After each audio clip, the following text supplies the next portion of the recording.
I just got off the phone with a lady, and she was, asking some good questions about wrestling. Her kids are new to wrestling, and I mentioned this, and she thought it was very helpful. So I'm going to say it here too.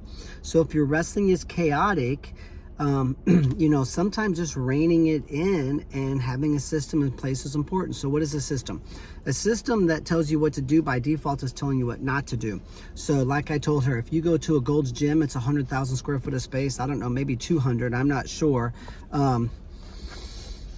And you have a strength and conditioning plan, and you go to the gym, you're not going to touch probably 98% of that equipment. Some of it is for the Division I football linebacker. Some of it is for the elderly lady who had a hip replacement. There's pulley machines. There's everything. There's the steroid monsters. They have their little section, and they're picking up 900 pounds of weight. There's the bouncy balls that the women are sitting on there, and they're doing the dumbbell curls. Some of that you might need depending upon where you're at. But so when you have a strength plan, whether you're a middle school tennis player, a high school gymnast, a high school football player, a college football player, a wrestler, or maybe you're just a 42-year-old mother who's trying to lose weight and get in shape. So the system that directs you around that 100,000 square foot facility and those many hundreds of different exercise opportunities, it's telling you exactly what to do. Okay, nope, there's the pink bouncy ball. I'm not going to sit on that. I want to be a Division I wrestler. Oh, there's the deadlift station. Here I go. You are not going to touch the pulley machines. So by default, your system is telling you what not to do. And this is a problem in wrestling. We have 18-year-old kids who have wrestled since they were 6 who are drilling half Nelsons right now today in America in high school practices. And they're drilling, waist ankle breakdowns and stuff. Then we have 5 and 6-year-olds who have never wrestled before, who literally cannot tie their own shoe yet, drilling how to do a Russian 2-on-1. It's silly. So, what we do is this, and this is on our online wrestling academy. It's a 4-part wrestling course, 272 wrestling techniques broken down into basics, phase 1, phase 2, phase 3. So they're prioritized into order of importance, just like mathematics is. You don't learn pre-algebra until you learn how to add and subtract, right? But if you're an 18-year-old and you have a 3.2 GPA and you're going to go to the University of Missouri next year and study biochemistry, you better not be doing addition and subtraction in your algebra 2 class. Your parents will be upset because the wasting of their time and tax dollars, and the teacher should get fired. You should be doing algebra 2, right? And by the same token, your 8-year-old shouldn't be doing algebra 2. So there is a prioritizing the techniques in order of importance, and then further compartmentalized into common positions. And some positions are common to all wrestling. So the proper way to catch a grounder is no different for a 6-year-old, a boy or girl, than it is for a Division I softball player or the St. Louis Cardinal shortstop. This is how you catch a grounder. That will never change. Okay, so there are some wrestling techniques that are that way too, right? Now there's variances like, a fireman's carry. There's a little trickery and variance, but for the most part, a fireman's carry is a fireman's carry. Whether you're 6 or 26 years old, it doesn't matter. So from a common technique standpoint, we have to keep that in mind. But as we get more experience, there are different counters. And let's say, you get to a head outside leg attack on someone. My nephew's good here. He'll shoulder slip around the corner. So a shoulder slip, is that common in freshman wrestling or JV wrestling, or kids who wrestled 2, 3, 4 years of experience or less? No, but it's very common. So there are some common positions that only become common as your level of experience grows. Okay, so that's what you're going to want. And if you want to make up your own drill plan, go ahead and do it.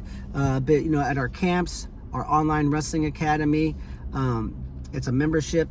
It's like $19 a month. There's a registration fee of $250. It's an expensive program to build.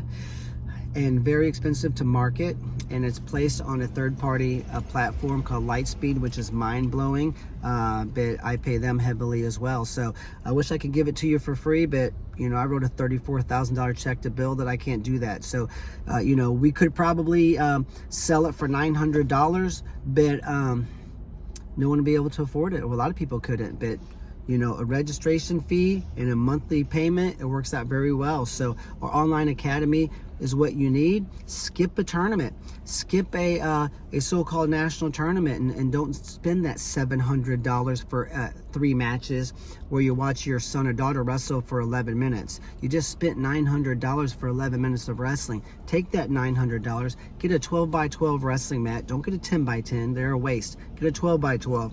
They don't even sell them used. Don't even look. Go to AK Athletics, Tiffin mat, Dolomer, Resilite. Those are the 4 that I would recommend. One of those, the mats are pretty much all the same no matter what. Get the roll up Easy Flex mat. Easy Flex, that's who I bought my mats from. They're tremendous.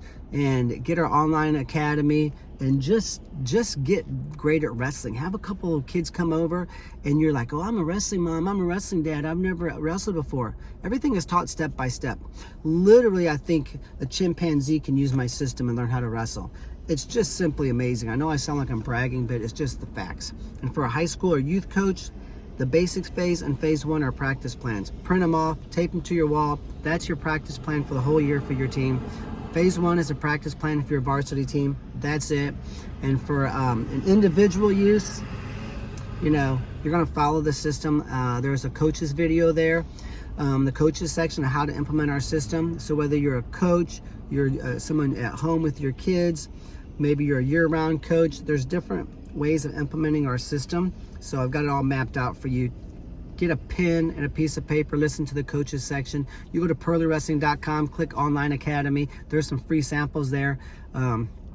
It's pretty mind-blowing. But anyway, I'm getting distracted, the little sales pitch, but you need to know this stuff because you're probably gonna wanna buy it eventually, at least know what we have to offer. But if you wanna make up your own system and you think you can do it, go ahead.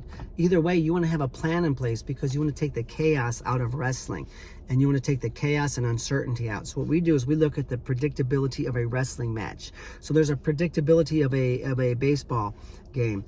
There's a double play, right? You have to learn how to throw a double play because it's very common in the sport of baseball. Well, excuse me, the sun's getting me. But you know, baseball is the same way. Free throw in basketball. There are certain sports that are just operate along the same pathway. Wrestling's no different. So what I told her, though, that really made sense to her was, you know, think about this also, as far as taking the chaos out of wrestling, some of it is experience. You know, you have to learn how to score in a live competition. So I could be a high school dropout, but if I've been selling insurance since I was 19 and you're a fancy Harvard graduate with a PhD in business and we get a job selling insurance, I'm gonna kick your ass, right? Because I can walk into a family's home and I can read the body language between the husband and wife and say, this is who I'm gonna talk to, this is the person who doesn't want me here, this is, right? And I've just done it and I've heard all the objections and I just know my product inside and out and I can tell stories about this family, that family, and I can say, hey, this, you know what, after talking to you, I really don't think this product is for you, but we have another product here. And then once your kids graduate high school and college, and then, I mean, you get my point. So I can also actually do a better job of helping the customer instead of saying, I want you to buy this product, right? Which is what most salesmen do.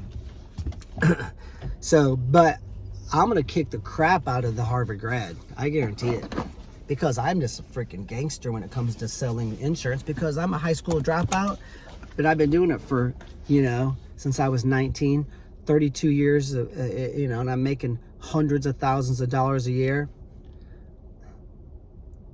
I'm experienced. And so in wrestling, you just got to understand that part of their improvement is going to be experience, okay? So you want to kind of just understand that as well. But as far as taking the chaos out of your wrestling, adding some certainty and predictability, start looking for the common positions. What's the best 2 to 3 ways to score from these common positions? As you get more advanced, you want to go into the second tier and third tier of common positions. We'll start to learn some counters to counters, just like we do addition, subtraction, multiplication, all the way up to pre-algebra. And that's how we should be teaching wrestling. And that's what we do. That's the reason we're number one. If you have interest, you can come to our camps, clinics, whatever. We got it all. If you want to just figure it out on your own, that's good too. But this is the track that you should be on. And subscribe, like this, share this with somebody who needs it. We appreciate you guys following us. Good luck.